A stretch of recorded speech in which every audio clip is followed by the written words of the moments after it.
Ahí vamos. Gracias por sintonizar Conciencia 3.3. Otro viernes u otro sábado a la mañana tempranito, escuchando el especial, gente. Y no sabés lo que es antes de cámara. ¡Ay! Se hace un especial especial, diferente al que vos escuchás. Pero nos divertimos charlando de todo un poco con los amigos que acá tenemos. A Clelia enfermita, que le mandamos muchos cariños, un abracito fuerte, fuerte, con este invierno que se viene difícil, pero no importa, le vamos a hacer frente. Y acá estamos los valientes. Luis Adet, Claudio Cruces, ¿cómo estás, amigo?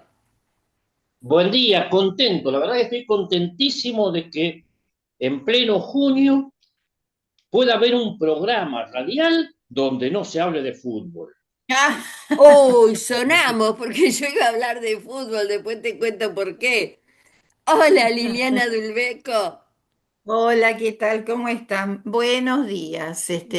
Necesitamos el humor de Claudio acá. Ay, siempre esa pizquita de humor que nos hace tan bien, nos hace sonreír. Hola, Marta González. Hola, ¿qué tal? Buen día. Hablando de fútbol, ayer yo estaba sola, mi televisor no andaba, yo nunca miro el partido, pero como estaba aburriendo, agarré el celular.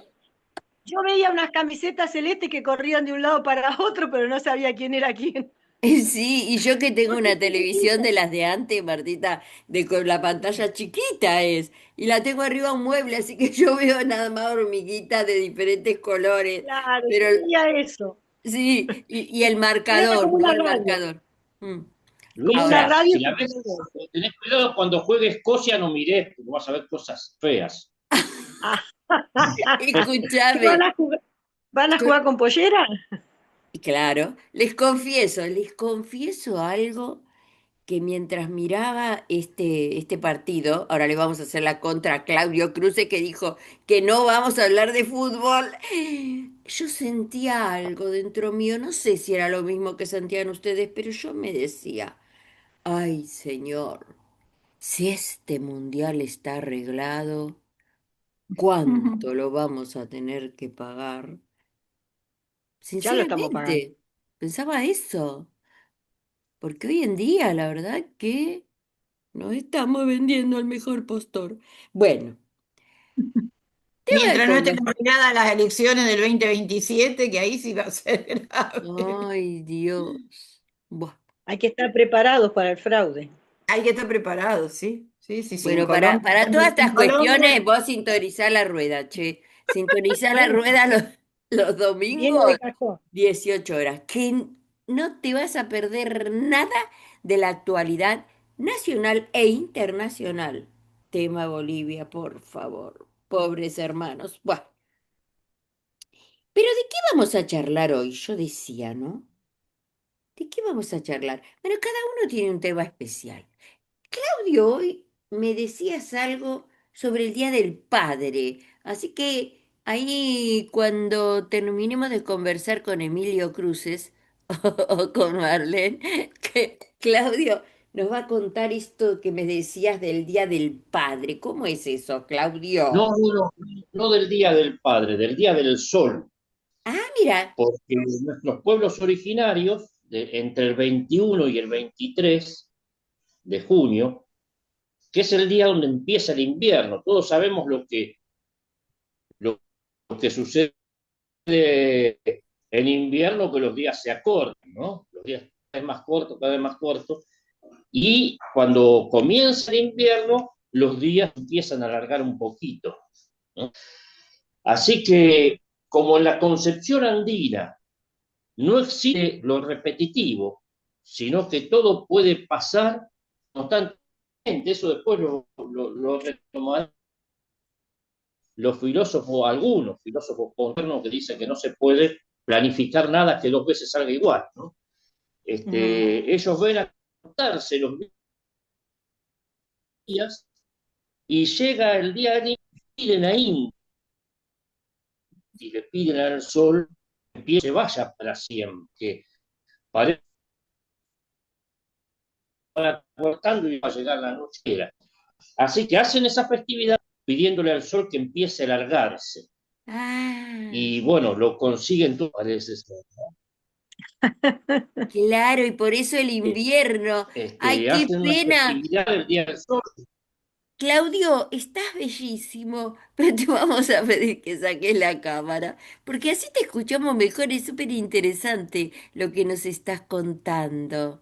A Lo repita. ver, y Sí, se nos va Claudio por el tema. Ay, se nos fue. acá estoy. ¿Me Pero escucha bueno, bien ahora? Que lo ahí, repita. ahí te escuchamos bien. Contanos eso Bueno, de que le piden al sol que se vaya. Claro, por eso por viene el ejemplo, yo invierno. he participado de varias festividades del Inti Raymi, acá en el Río de la Plata, con hermanos aymaras, y, y vamos de noche, un grupo de sicuris, por ejemplo, de los que tocamos el sicu, ese instrumento hecho todo de cañitas, y tocamos y tocamos y tocamos el sicu, hacemos música, tomamos mate y demás, hasta ver el amanecer. Cuando vemos el amanecer, cuando vemos que el sol sale, ahí hacemos la gran festividad, ¿no? De tocar música más hermosa, más bonita, más movida. Y esa es toda la festividad, no hay más que eso, pero es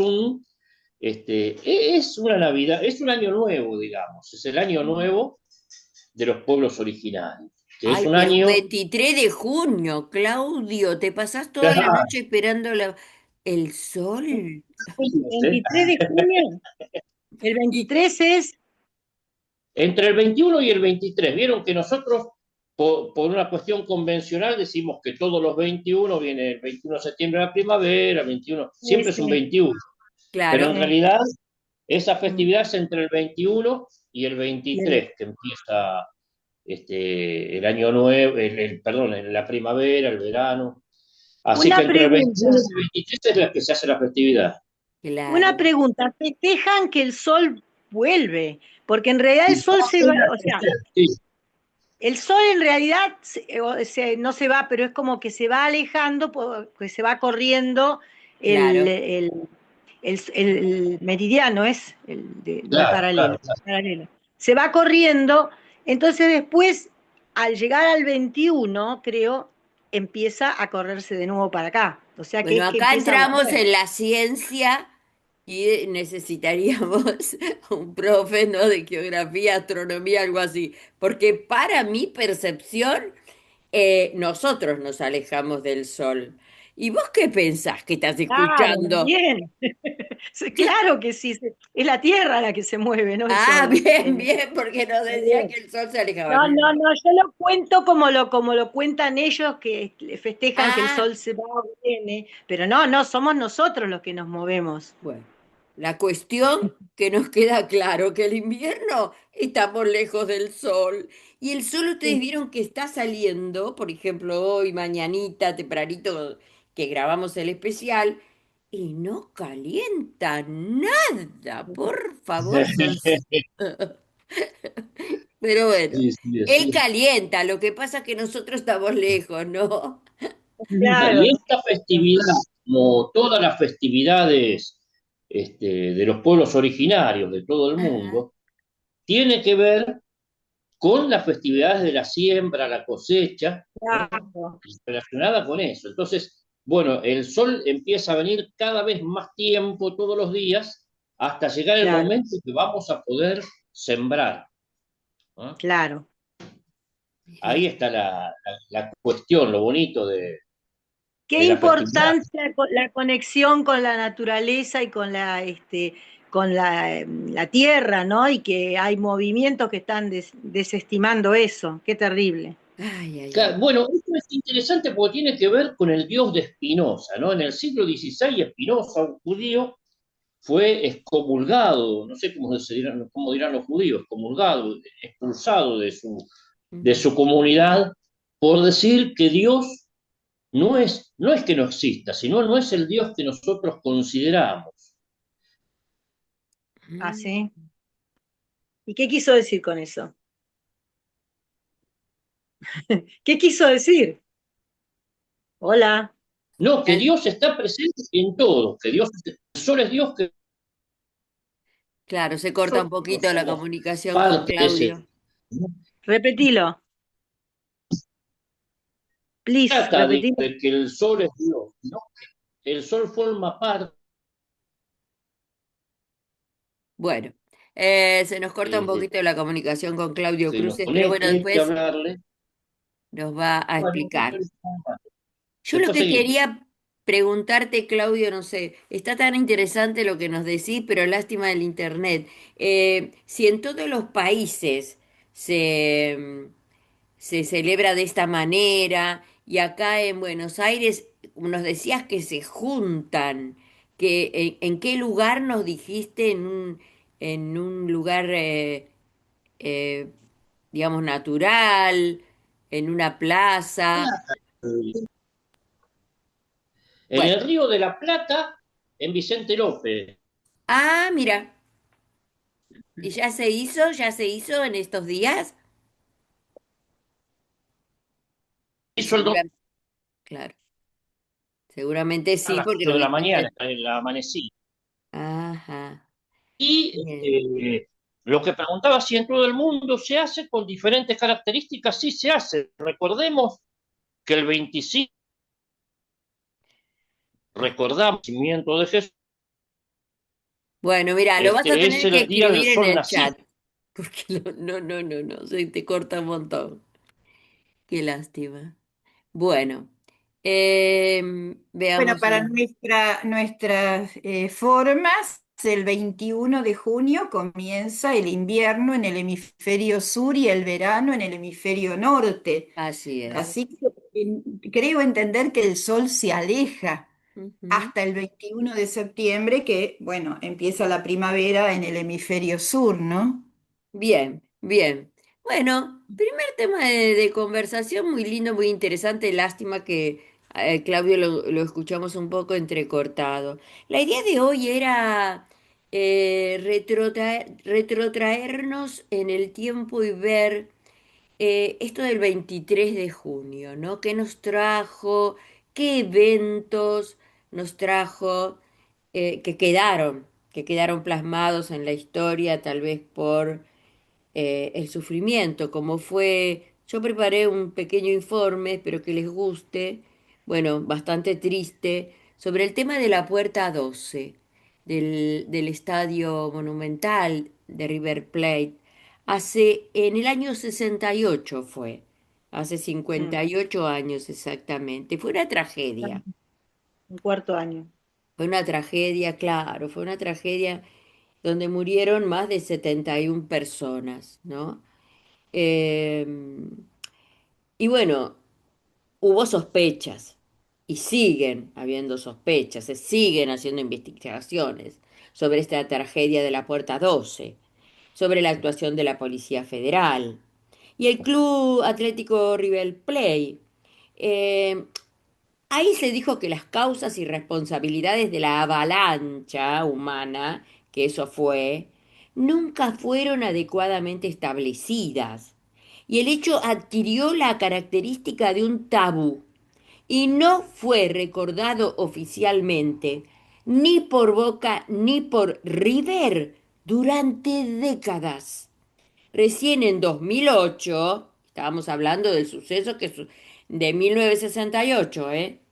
Recién en el 2008, River colocó una placa en memoria de los fallecidos en Puerta 12, en el lugar de los hechos, que hoy es la Puerta M. Le cambiaron el nombre. En vez de Puerta 12, pusieron Puerta M. En tanto que en el 2018, al cumplirse los 50 años de la tragedia, el club Boca Junior pidió perdón por el olvido de las víctimas, comprometiéndose a recordarlas de allí en adelante. Y en el 2021, el Club de la Ribera colocó una placa, ¿no?, con la lista de los fallecidos, conocidos hasta ese momento, en el concentral de la Bombonera. Y a partir de ese mismo año se dispuso que el 23 de junio pase a ser un día de luto. ¿Mm? Eh, Hay un periodista, es Pablo Lisotto, que está en esta semana por presentar su libro. Yo quiero hacerles escuchar, voy a ver si lo tengo acá disponible. Su libro se llama Una noche de junio. ¿Eh? Una noche de junio se llama el libro. Y acá tengo unos minutos en el que él...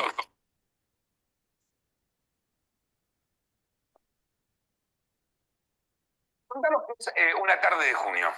Una tarde de junio es la primera investigación periodística que se hizo sobre la tragedia de la Puerta 12, que es un hecho que sucedió casualmente mañana, el 23 de junio. Mañana se cumplen 58 años, eso fue en el 68. Y en la salida de un River Boca que justo empataron 0-0 y cuando salen de la Puerta 12, los que estaban ahí en la tribuna visitante, se encuentran con una situación con el operativo policial que los obliga a retroceder y mueren decenas de personas. Oficialmente 71, pero fueron muchos más. ¿Hay más muertos de lo de que fue en verdad de lo que se dice? Es una historia muy conocida. Claro, bueno, a ver... de hecho, la placa dice 70. Claro, la placa esa está la puerta, que hoy es la puerta M del Estadio Monumental, porque las cambiaron letras por números, para que no, por la duda, por si traía mala suerte y esas cosas. Antes fue la L, la K, es como que querían ocultarlo. Y bueno, se transformó en esa puerta una masacre donde la represión policial hizo que la gente retrocediera y se apretaran unos con otros porque los que subían presionaban para arriba para volver para atrás y los que bajaban no sabían lo que estaba pasando. En el medio, como si fuera un acordeón, la gran mayoría murió asfixiada. O sea, gente jovencito, la mayoría menores de 20 años, que estaban moradas y no, los familiares no lo reconocían. Ahora, y los 71 son de Boca, ¿no? Porque era justo Bueno, okay. A ver, periodísticamente uno duda de todo. Entonces querés validar si realmente todo lo que se decía era cierto. Y todo lo que se decía era Puerta 12, 71 muertos, todos hinchas de Boca, la puerta estaba cerrada y los molinetes estaban colocados. Y yo pude comprobar que los molinetes no estaban colocados, la puerta estaba abierta, no todos eran hinchas de Boca. Y no eran 71, eran mucho más. Yo llego en el libro a 74 con nombre, apellido y edad. Pero tengo 3 testimonios, 2 de ellos que eran policías, trabajaron en esa edad como policía, en el operativo policial, que me dicen que murieron más de 200. ¿Qué? Wow. ¿Y qué? Fue muy desprolijo la desesperación de la gente, no había protocolos como puede haber en la actualidad, como tal vez hubo en Cromañón o en alguna otra tragedia, donde tal vez se acomoda mejor todo y la desesperación de los vecinos de empezar a subir fallecidos, heridos, llevar al hospital a un lado al otro. Nadie entendía... Nadie controló que pasaron distintos nosocomios, que a lo mejor llegó gente muerta, pero no avisaron que era por este evento. Exacto. Y además eso, claro, no sabes quién murió en Puerta 12. Se da una situación que es que el juez Oscar Hermelo, que era juez de la causa porque era juez de menores, decide por un tema de humanidad, supuestamente, liberar los cadáveres y no hacen autopsia. Entonces nadie sabe cómo murió cada uno. Ah, lo dijiste que la puerta no estaba cerrada. Mira, yo cuando veía las fotos, decía, esa puerta es una puerta como la típica puerta tijera de un ascensor antiguo. Claro. Y yo lo primero que hice fue llamar a Eduardo Gómez, que fue mi profesor de física de tercer año, que le mando un abrazo, y le digo, Eduardo, esta puerta, si vamos nosotros dos corriendo, ¿no la sacamos de eje por lo menos? O sea, si está cerrada. Claro, tiene una guía. Claro, vos leías puerta 2 y te imaginabas como si fuera una bóveda. Claro, puerta. me la imaginé como cerrada siempre. Cerrada. No, es una puerta tijera que por lo menos la sacás de eje y la puerta estaba abierta. Había chicos que quedaron con los rombos marcados de la misma presión, pero los que estaban al pie de la puerta no tenían aire. El tema fue los que adentro se fueron pisando unos a otros y era una marea humana. Yo hablé con Miguel Pierro, que es un sobreviviente, otro abrazo para Miguel, lo que me contaba es que él estaba sentado y hasta acá de cuerpos. Wow. Y él por suerte pudo levantar la mano para que lo saquen. Pero Pablo, decís que este es el primer documento que se hace seriamente sobre Puerta 12. Hasta ahora nunca hubo ningún informe serio o un libro. No. ¿Es el primer libro después de 50 y pico de años? Sí, yo empecé esto en el 2018. Mi editor de ese momento, Pablo Viñones, me dijo, hagamos una nota por los 50 años, ahí en el diario La Nación. En La Nación, que es donde escribís. Sí, y cuando lo publicamos, porque hay un día que hay que publicar esos 50 años, me quedó dando vueltas este tema y tuve 5 años más trabajando hice 150 entrevistas con gente relacionada directamente con la tragedia, o familiar, o sobreviviente, o empleado, o alguien que pasaba. Bueno, eso es lo que pude rescatar de una entrevista que se le hizo al periodista, ¿no? Al periodista Pablo Lisoto, que él ahora saca su libro, pero acá hay un error en esta entrevista porque él dice que es el primer testimonio fehaciente de lo que sucedió y sin embargo hay un documental de más de una hora de Pablo Tesoriere. Es el documental de la Puerta 12 del cual hay testimonios hablados de personas que estuvieron, de sobrevivientes. Acá yo tengo también anotado, por ejemplo, el testimonio de un chico de 14 años que estuvo, que sobrevivió. Eh, Él dice, por ejemplo, que en un principio era una avalancha normal, pero después se acrecentó. Iba yo por el aire, dice, sin tocar el piso. Algo empezó a salir mal. La avalancha se detuvo. Cada vez estaba más apretado. Había gritos de pánico, de mucho miedo. La gente que estaba abajo quería subir. Estábamos uno arriba del otro, bajo una terrible presión que no dejaba respirar. Me caí, dice. Y después me desmayé. ¿Cuál fue el motivo de la tragedia? Nunca lo conocí. Yo me salvé de milagro. Quizá gracias a la gente que me ayudó, porque era el más joven de todos y porque la avalancha se detuvo cuando yo estaba en un recodo de la escalera. Apenas tenía 14 años. Nunca más fui a ver a Boca. Esto lo dice Miguel Durrieu, el sobreviviente que, bueno, cuando le hicieron esta nota tenía 46 años, pero él en ese momento tenía 14. ¿Eh? Fue entrevistado por el diario Clarín. Y Luisa, así, pero el detonante, ¿cuál fue el motivo? ¿Había terminado el partido y ya se estaban yendo? exacto, exacto. Y hubo una puerta, se sigue investigando, ¿eh? Ojo, se sigue investigando esto, porque hay 71 muertos, pero hay 71 juicios, ¿entendés? Que se siguen trabajando y están en la ley, pero hubo mucho ocultamiento. Hay una no nos olvidemos que estaba Onganía, ¿m? Había una gran represión policial. Según el autor del libro, la puerta se podría haber abierto. Se tengo entendido, si era Y una puerta claro, tijera. habría que leer exhaustivamente la investigación que hizo Pablo Siloto. Siloto dije, bueno, pero habría que ver este libro que está recién estrenado, ¿no? Mm. Eh, pero también tengo, si ustedes quieren, a ver si tenemos un poquito más de tiempo, para seguir escuchando testimonios. Estos testimonios que van a escuchar ahora los extraje de ese documental, ¿m? Que está en YouTube. El documental se llama Puerta 12 de Pablo Tesoriere. Es una joya, ¿eh? Ese documental, pero es un poco largo. Entonces extraje algunos testimonios, a ver si...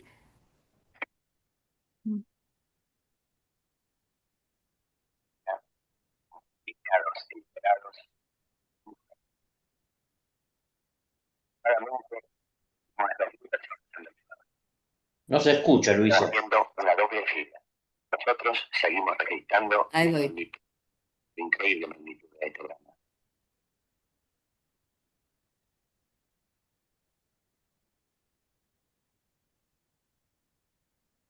Acá está la tapa del libro, que es Entrada Puerta 12, una tarde de junio, la tragedia de la Puerta Paso 12. de comedia. Angelito Rojas, un dios magnífico del fútbol, le había... Entonces, ¿no se está escuchando bien, Claudio? Ahora sí, ahora lo último que Ahora se pusiste sí, que escuchaba. Bueno, bueno, sí. A ver, sigamos. robado la gorrita antes de empezar el partido a Amadeo Carrizo, un dios griego. Está hablando el periodista Carrizo, Antonio Carrizo, ya partió. Pero bueno, él está contando lo que sucedía en ese partido, ¿no? A ver. Y el dios griego estaba corriendo a este pequeño ángel del fútbol, que era Angelito Rojas, por toda la cancha para sacárselo. Había como un paso de comedia, algo que tenía que ver con afectos y con diversión. Anodino, como solían ser los viejos clásicos de River y Boca. No pasaba nada. Los dos tenían miedo de perder. Y curiosamente el tiempo ha pasado y hoy esas confrontaciones son distintas, más bélicas. Tienen más el propósito de definir. Alguien tiene que ganar. En aquel entonces el que salvaba la ropa estaba bien. El visitante, sobre todo, si salvaba la ropa, salía bien. De modo que el partido fue un partido de aquellos sin muchos atractivos. Yo estuve en la tribuna Belgrano. Un final, sí, emocionante, porque detrás de la carga de River buscando el gol de la agonía, vino el rebote, tomó desarmada la defensa de River, desde el arco que da al río, el arquero de Boca tiró la pelota y la arrojó hacia Madurga, que estaba exactamente en la mitad del campo. Yo, como hincha de River, lo vi en offside, pero no había que fiar en mí, porque todos los de River vimos offside, y el lineman y todos los de Boca vieron que no estaba en offside. Esta es un poco la visión particular de la vida y de los hechos que se tienen. Vamos a decir, interrupción por la puerta de tijera del lado derecho. Acá estaba el nivel, se está secando. Se hizo un tapón humano. Esas puertas tenían una puerta tijera que se abría mitad a un lado y mitad al otro, y después giran sobre su eje y se pegan contra las paredes. La que estaba saliendo por la escalera a la izquierda estaba... Estamos escuchando un sobreviviente que si ustedes ven el documental, ¿no? Puerta 12, él está hablando, pero a la vez está haciendo un gráfico de cómo estaba, o sea, qué recorrido había que hacer para salir. Rebatida, pero la otra estaba obturando, o sea, se ve que alguien corriendo, o no la batieron, o corriendo la engancharon y la sacaron para afuera, y obstruía unos 50, 60 centímetros del ancho. Después, entonces, ahí también se enganchó gente. Hubo gente que quedó así, así, en esta posición, otro acá, por la presión que se venía ejerciendo la gente de arriba. Se enredaron las piernas, con los pies enroscados, con gente que estaba abajo. Yo veía entre los pies, veía espiritismo. O sea, al lado mío estuvo durante el partido, estuvo un muchacho que estaba haciendo la concreción, que estaba vestido con el uniforme militar, y yo lo vi ahí abajo, entre todas las piernas que estaban allí, y yo me di cuenta que ya estaba muerto, porque evidentemente estaba muerto. Y yo salí por acá y yo me quedé de acá. Yo estaba de acá tironeando a ver si podía sacar alguno. En determinado momento viene una policía, aparece y ve el cuadro. Entonces empieza a abrir, ¿no? Fue ahí que yo no me olvido más. Vi un oficial, un muchacho joven que se sacó la gorra y entre todos los que estaban adelante se metió por arriba y entre las cabezas y el marco se metió para adentro para gritar para que no sigan bajando de la desesperación que tenía ese muchacho. De arriba. Yo tuve la fortuna de poder, estuve como 15 minutos fácil tratando de sacar un brazo. En ese entonces, lo que me salvó a mí fue la moda, siempre lo digo, porque se usaban los pantalones Oxford. Entonces, justo una persona que pasaba, luego me entero que era un reportero gráfico, paso mi mano por abajo del pantalón y lo sostengo. Obviamente no me podían sacar, pero yo no lo solté bajo ningún punto de vista y no tuvieron más que sacarme a mí, que obviamente tenía mucha gente arriba. Cuando me sacan, bueno, me quieren incorporar y no puedo, o sea, no sentía las piernas.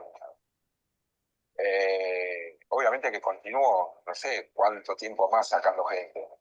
A mí me trasladaron una camioneta junto con otras personas y fuimos al hospital militar.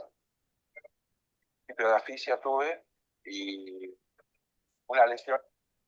Estás sintonizando Conciencia 3.3. Este es el especial. Si sintonizas recién, estamos escuchando testimonios de sobrevivientes de la tragedia de la Puerta 12, que sucedió hace 58 años en el Estadio Monumental. Era un súper clásico, así que o sea, la cancha de River estaba absolutamente colmada de gente y esto cuentan los sobrevivientes de una tragedia donde hubo 71 fallecidos y todavía se siguen aclarando, ¿no? Los motivos y responsabilidades. Luisa, mira, acá encontré, si me Sí, permitís, sí, sí, cómo no. en una entrevista a Pablo Lisotto, el autor del Bien, libro, sí, sí. y dice acá, ¿qué pasó ese día? ¿Había molinetes? ¿La puerta estaba cerrada? ¿O fue culpa de la represión policial que se vivió afuera? Fue un conjunto de cosas, pero al siguiente clásico, desde la hinchada, cantaban la famosa canción, no había puerta, no había molinete, era la cana que daba con machete. En ese sentido, ratificaron Mm. lo que afirman muchas de las personas. Yo hablé con más de 150 testigos que ese día fueron a la cancha y me decían que la puerta se abría a las 9 de la mañana y en ningún momento se cerraba. Hasta fines de los 90, en el entretiempo, podías acercarte a la cancha de cualquier club y en el segundo tiempo subir y ver el partido gratis porque estaba todo abierto. Aparte, cualquier incontinencia de alguien que tenía que irse antes hacía que de ninguna manera la puerta pudiera estar cerrada. Y por otro lado, si hubiera estado cerrada, la hubieran sacado del eje cuando empujaban tanta gente. Judicialmente se comprobó que estaba abierta, pero no estaba rebatida para adentro, quedaba un poco de puerta ocupando unos centímetros. También hay una nebulosa con un hecho. ¿Es posible que en algún momento la gente haya intentado cerrar la puerta para cuidarse de la policía?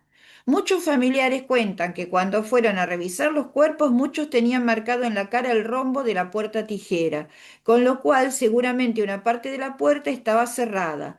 Por el motivo que fuere, se dio o se intentó cerrar por los palazos. La puerta nunca estuvo cerrada con candado. Mirá vos cómo quedó el mito en la historia de que estaba, Claro, y no nos olvidemos, Lili, estaba cerrada con candado, ¿no? Y no, claro. no fue así. Ey, no, estábamos bajo digamos, la presidencia de Onganía, ¿no?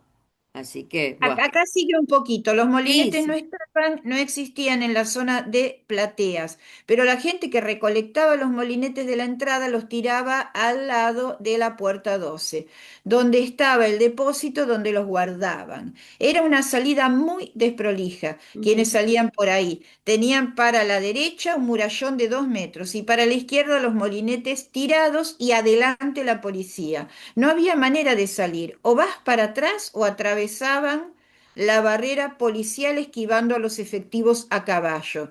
Entrevisté a 2 personas que atravesaron las patas de los caballos como podían y les pegaron, pero era eso o ir para atrás. Y ujú, los que empezaron a ir para atrás generaron una presión interna entre los que venían empujando desde arriba para bajar. Los que más sufrieron fueron los del medio, que terminaron muriendo de asfixia. claro, Mira vos. Pero claro. era común esto, yo suelo recordar que se armó Sí, a la salida y ahí estaba la policía, claro. es porque continuaban las disputas entre los distintos equipos afuera de la cancha. Y ahí, bueno, ahí intervenía la policía. Sí. Son 3 minutitos más y ya termino con esto. En un momento determinado, la persona que estaba debajo mío muere. ¿Por qué muere? Porque, bueno, yo lo sentía gritar y de repente yo bajo. O sea que la persona cuando baja, el codo golpea con el escalón y quedó en una mala posición. Yo empecé saliendo por la puerta 12 porque era la puerta que a mí me correspondía. Y cuando voy a salir por esa puerta está bloqueada de gente y se empiezan a escuchar gritos, digamos, ruidos, qué sé yo, esa cosa que tiene, que es indescriptible, que tiene la tragedia, ¿no? Que no la podés, no la puedes registrar exactamente porque está siempre envuelta en una especie de cosa caótica, desordenada, de ruido, de cosas que no comprendes. Entonces yo salgo, yo quedo, digamos, primero me apoyo contra una de las paredes, hacia el lado de la puerta, y me quedo como, qué sé yo, como incluso bloqueada, ¿viste? No sé qué es lo que está pasando. Y por otro lado, con la con creencia de que todo eso era natural, como las avalanchas que había visto antes, etcétera. Y entro por la otra puerta, por la puerta 9. Y cuando entro por la puerta 9 ya, mira, me lo vuelvo a acordar, han pasado tantos años, y te juro que mira, me da carne de gallina, me siento estremecida, ¿no? Porque ahí ya el desastre había ocurrido, ¿sabes? En esos minutos el desastre había ocurrido, eran cuerpos arriba de otros. Quizá el morbo popular necesite de un tipo de explicaciones no transparentes. Quizá traiga más la incógnita. Quizá morbosamente nos flagelemos diciendo, como he oído muchas veces decir, en nuestro país la justicia no funciona, o estos pulpos de organizaciones no asumen las responsabilidades. Quizá esto pareciera ser que tiene una cierta atracción. La verdad es que lo que nos debe atraer es la verdad, sobre bases de incertidumbre y sobre todo de falsedad, no podremos construir nada serio.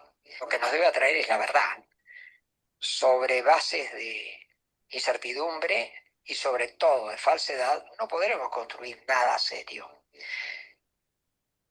La verdad de la puerta 12 se supo al poco tiempo.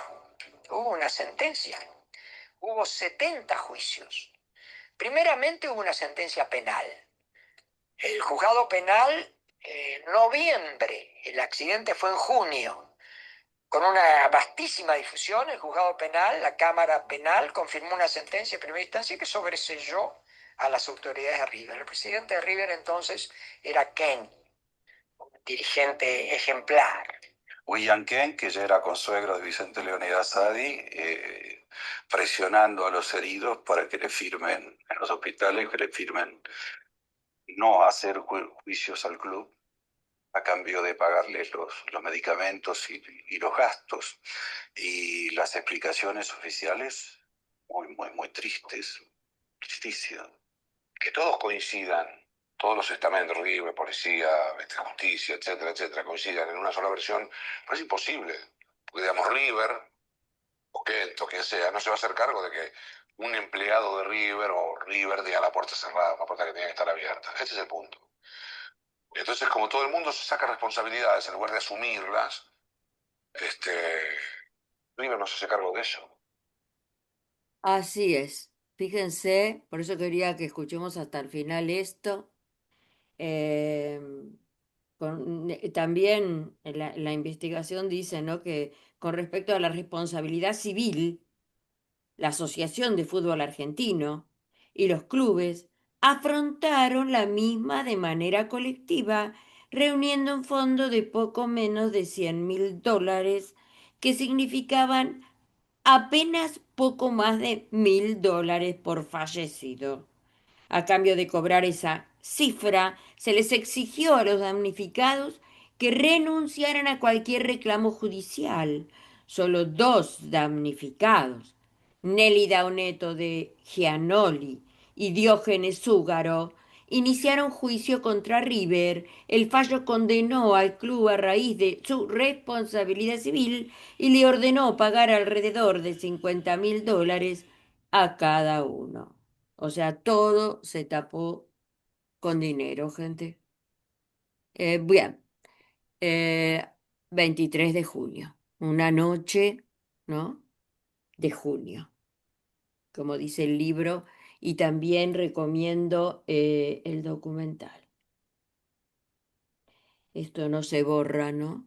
¿Y qué secuelas deja esto de esos sobrevivientes? De haber estado en ese aplastado por centenar de personas. ¡Qué horror! Y como tantas otras tragedias que se sucedieron. Lo de Cromañón me viene a la cabeza, ¿no? En fin. Y vos sabés que dice también que muchísimas familias ni siquiera se presentaron a reclamar o a hacer un juicio porque lo consideran como una tragedia. Porque la verdad que cuando uno pierde un ser querido, hay personas que dicen, y bueno, ¿para qué? ¿No? Empezar juicio, juicio tras juicio.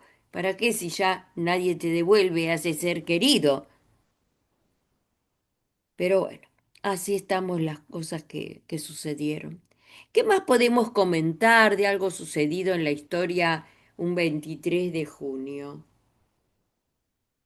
Luisa, ¿querés que cuente un poquito Dale.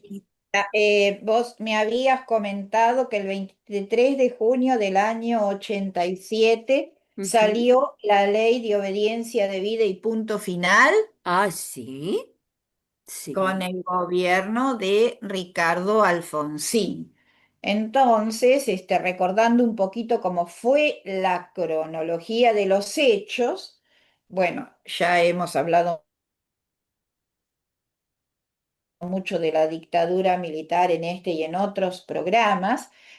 Ricardo Alfonsín fue el primer gobierno en democracia que llega al gobierno en 1983 y en el año 85 comienza la CONADEP y el juicio a las juntas, ¿no? A las Ujú. juntas militares responsables de ese periodo.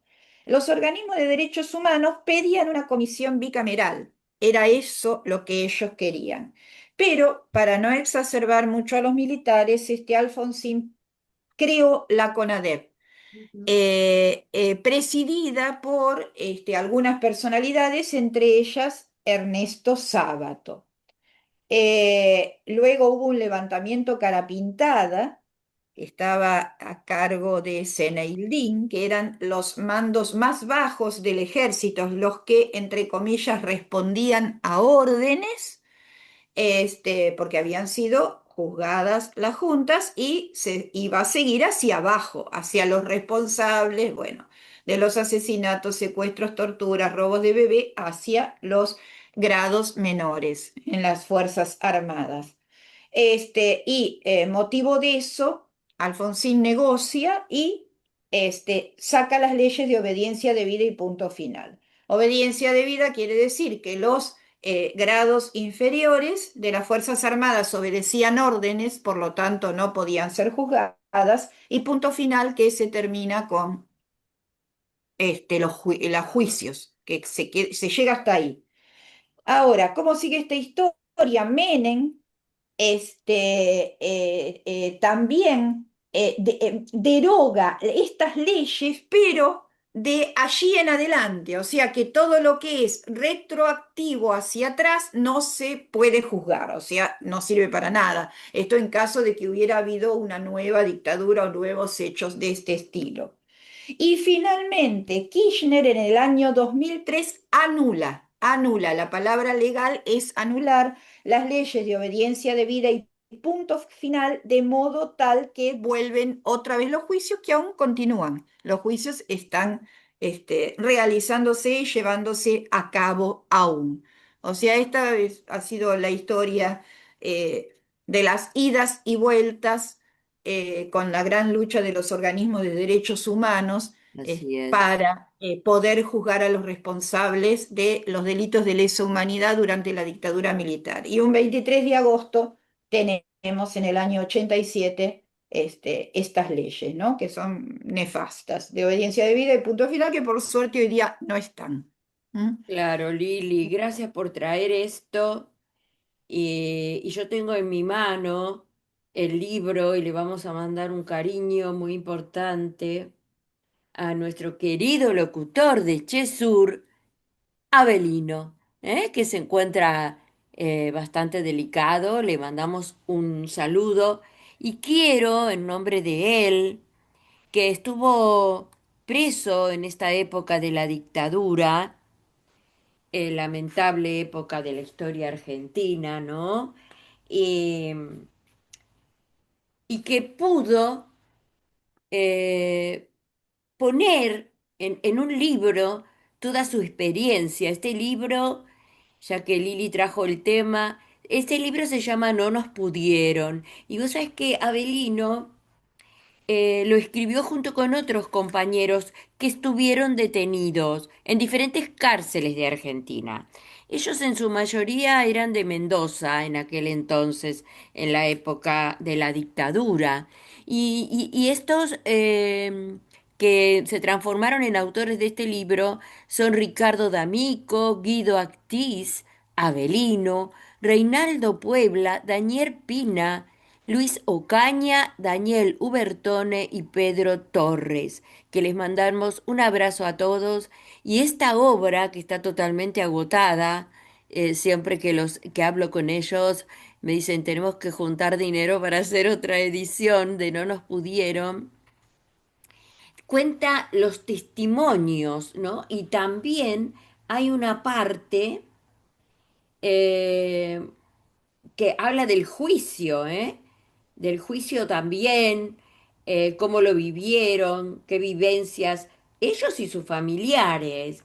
Yo estoy buscando algo para leerles del libro, tiene fotografías. Ellos, Avelino siempre nos cuenta que cómo sobrevivieron a 7 años, ¿eh? Avelino estuvo 7 años preso. Mucho de ese tiempo lo pasó atado sus manos de frente a una pared. Esa era su día y su noche. Yo creo que también tiene que ver con su salud quebrantada al día de hoy, después de todos estos años, ¿no? Eh, en sus vías respiratorias, en su tema digestivo. Abelino hoy está pesando 45 kilos, un hombre grande, un hombre de más de 70 años, ¿sí? De todas maneras no se deja estar, es un gran escritor, tiene poemarios, pero en este libro muestra cómo a través de un diario que escribían las personas presas, eh, buscaron esto de la resiliencia, ¿no? De ver cómo sobrevivir a lo terrible de estar en cautiverio. Voy a ver si en un ratito les puedo compartir una foto del libro que muestra eh, la portada, porque era a través del humor. Abelino dice, nosotros sobrevivimos a través del humor. Les voy a ver si puedo, antes que se nos vaya el programa, porque ya estamos en la última parte. Ellos sobrevivían por ejemplo, por supuesto, ¿qué era el alimento? Contaba, ¿no? Abelino.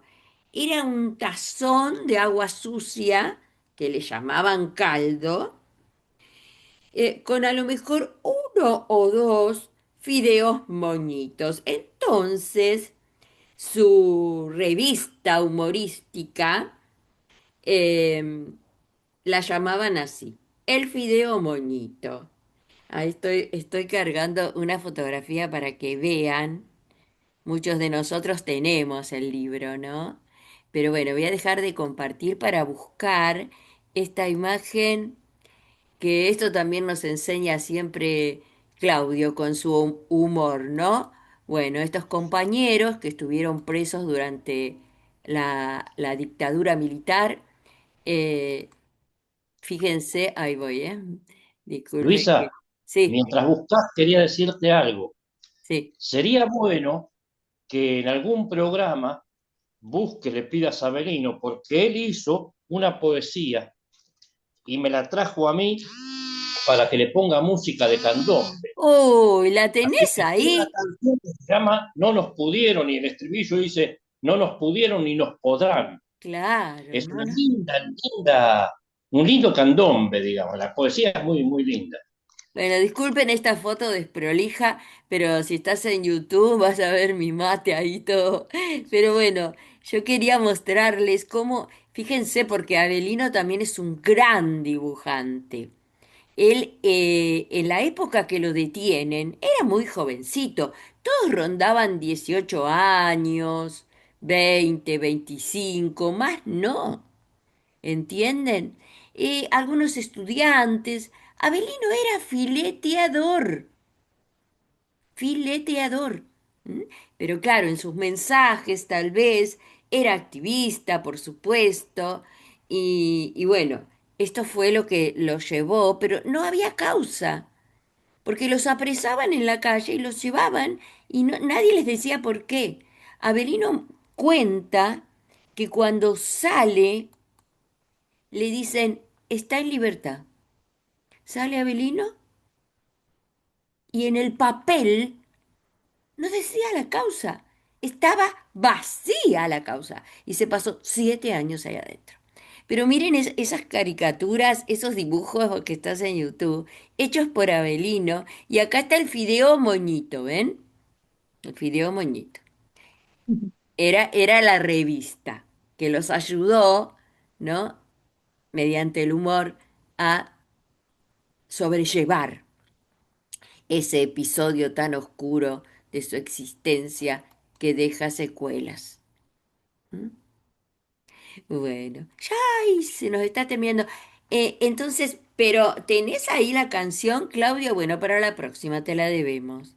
Dale, No, yo la hice y se la pasé a él, pero él se la dale, pasó a buenos músicos que la cantan muy bien, dale. así que sería bueno que La- hay un grupo de músicos mendocinos que cuando él fue a Sí, presentar a su provincia, la escuché, tenés razón, la escuché. La vamos a buscar y te la hacemos escuchar el próximo programa. Dale, nos vamos yendo, vamos saludando. Dale, Lili, un saludito que nos vamos.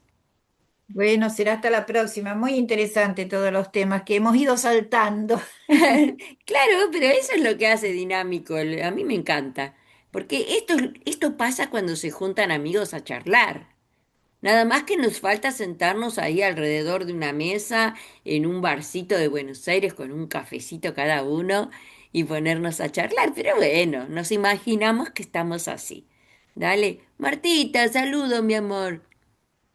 Bueno, saludos a todos. Un programa con algunos recuerdos muy tristes, Sí, sobre todo tragedias en las que está involucrada la policía y el ejército, es lamentable, ¿no? Que son los que nos deberían cuidar. Pero recuerdo, estábamos en el secundario cuando pasó lo de la Puerta 12, que el sí. hermano de Judy era del partido. Por eso me quedó grabado, por el miedo que tenía ella. Claro, hay Sí, mucha gente que iba bueno. con las criaturas. Después de ahí ya mm, hubo algunas cuestiones. Hasta yo mucho no soy de escuchar fútbol, pero sé que hubo una época en la que entraba una hinchada y la otra no. No estaban las dos hinchadas en la cancha. Por ahí eso nos puede decir Claudio. Pero bueno, mm, ay, ay, ay, cuánto para pensar y que no nos vuelva a suceder, ¿no? Un saludo, mm. Claudio. bueno, lamento que hoy mi internet mandó Sí, sí. muy bien Tu para internet está re contarles cómico. más. La próxima segura vamos a conversar un poquito más del asunto. Sí, bueno, Bueno, gracias. hasta siempre. Hasta siempre, gracias. Y a vos que escuchaste el especial, dale, comentanos ahí en el chat de la radio. Hasta la próxima semana. Bye bye. Ay, saludito, Clelia, que te mejores rápido.